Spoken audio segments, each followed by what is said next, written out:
Alright, now let's take a look at part B, which actually constructs the crossword. Complete the crossword constructor. So we're not building a whole class, we're building the constructor.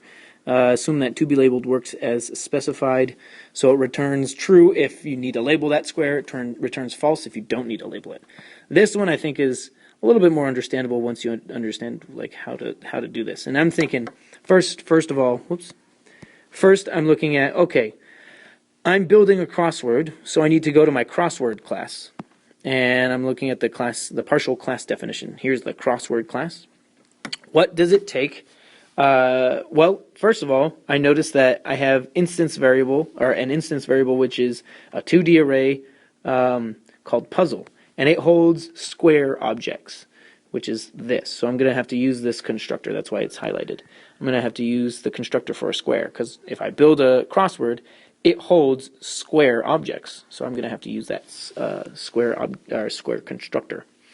Then also it says to be implemented in part B. Okay, so what is this supposed to do? Well, it takes the same 2D array of booleans, true or false. True if it's black, if we have a black square, false if it's not, which means we have a white square. And then I'm going to go through and construct this. So what am I doing? Well, a constructor always initializes the instance variables, and the instance variable here is a 2D array of squares called puzzle. So my constructor should fill this 2D array with squares, and the square is either black or white, and it has a number. If it's to be labeled, if I'm supposed to put a label on it, then this number is a positive consecutive number, just like it goes and counts. If we have a black square, then I'm just going to make this 0 because it's not a positive. I guess you can make it any negative that you want when you get points marked off, because it doesn't specify. And also, if it's not supposed to be labeled, but this is false, meaning you have a white unlabeled square, then I'm also not going to give it a positive number. I'll put 0, but I guess you could put a negative as well. So the key idea here to realize is that this constructor is creating a 2D, it's filling this 2D array with square objects, and the squares need to be filled either with a true or false value to tell whether it's black or white, and also a number if it's to be labeled or not. Okay, let's try this. So I'm going to construct this part B, by first noticing that I have to initialize my my puzzle array, right? My puzzle 2D array that's filled with square objects. So this, it creates an address in memory, but it doesn't store any, how much to store or what size puzzle is. But I have the size of black squares, and it says the squares in puzzle are labeled according to, that's fine. Crossword puzzle grid has the same, so puzzle has the same dimensions as black square. So I'm going to say puzzle gets new squares, so I'm creating the size of this puzzle array that holds squares, and it's the same dimensions as black squares. So I'm going to say black squares dot length and black squares 0 dot length. Now, if you're watching this video, you might think, wait, what does that do again? And you could rewind it, but I'm going to say it again anyway. This creates the size of my puzzle array, and my puzzle array holds squares. I can't start putting stuff in it until I know until the compiler knows what size it is.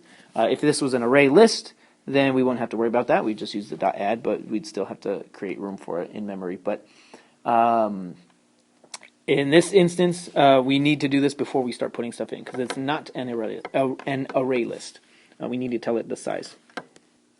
And then I would start working on this. So there is, I am going to revisit the top part of this because I do need something else, but when I'm thinking about it, I'm just going to go through my train of thought, I guess. The first thing I want to do is I want to run through each and every square and construct it. So I'm going to use some nested for loops. So those are my nested for loops. And I already know, I mean, I guess I could have done squares dot length and squares bracket 0 dot length, but because they both have the same size, the black squares array and the squares array. So it doesn't matter which one you use, both will be fine. But I'm running through this whole entire thing. I'm just changing the indices, I and j, and I'm looking at each square. If the square is to be labeled, I want to label it. So that's the first thing I'm going to do. Run through all of these and see if the square is to be labeled. And that's how I use my to be labeled method. So let's do that. If, because to be labeled, each individual, like to be labeled, I need to know how to use to be labeled. To be labeled takes a row, a column, and the black squares array, which will be passed to it like in the driver. That's, I guess, the most confusing part. But if to be labeled, and I have to pass it the correct row and column, well, I'm running through all of the rows and columns. I'm calling it I and j. And I pass it black squares, because that's what's passed to my constructor, black squares. So if it's to be labeled, that means this thing will be equal true. You could say equals true, or you can just leave it like this because it returns a true value. So if this is true, that means I need to label this. So I'm going to say puzzle in the IJ spot. I'm going to, like in the IJ spot, that means I need to have it labeled in that IJ spot. So I'm going to create a new square. So new square, this is where I use my square constructor, and I have that here. So it takes a boolean. Well, if it's to be labeled, then I know it is not black, so I'm going to say false. New square false, and I have to put in some number. Well, the number has to go sequentially. I'm running through my rows and columns, so I'm just going to create a count variable.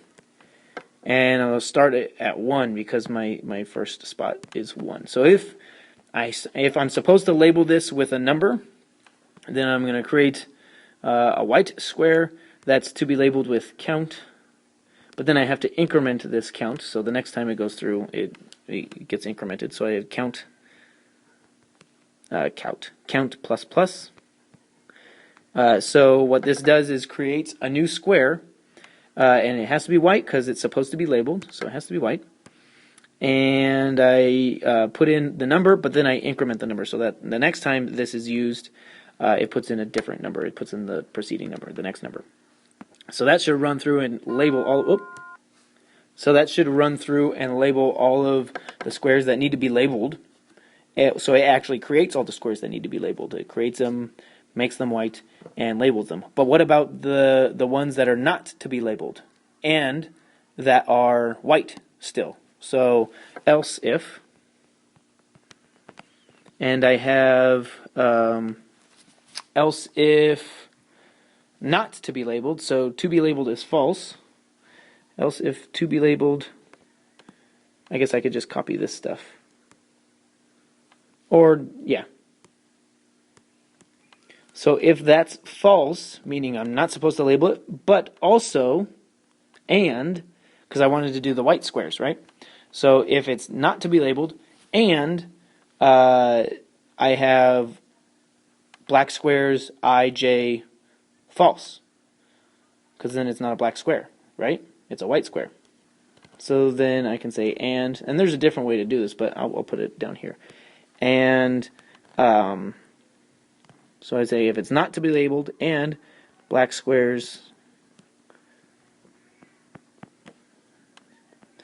I comma j equals false. So if both of those are true, then I'm not supposed to label it, and it's a white square, then I can say create a new, so I'm going to do this again. So new square, and then in this square, it's white, so I'll say false, because remember the square constructor requires whether it's a boolean, whether it's saying whether it's black or not, so it's false for black, for not being black. and then the number, not a positive number, I'm going to put in 0. And so we've labeled all the white squares that need to be labeled. We've created all the white squares that don't need to be labeled. The rest is just the black squares. And I need to finish this up in like 3 minutes. All that's left are the black squares. So I'm just going to say else. And then, again, add in this puzzle constructor, because I'm constructing this puzzle. So if the other two cases weren't true, then the puzzle gets true for being black, and then 0 because it doesn't get a positive integer. And I think that is it. And then close all the brackets. I don't know how many brackets, but hopefully that makes sense. I'm done.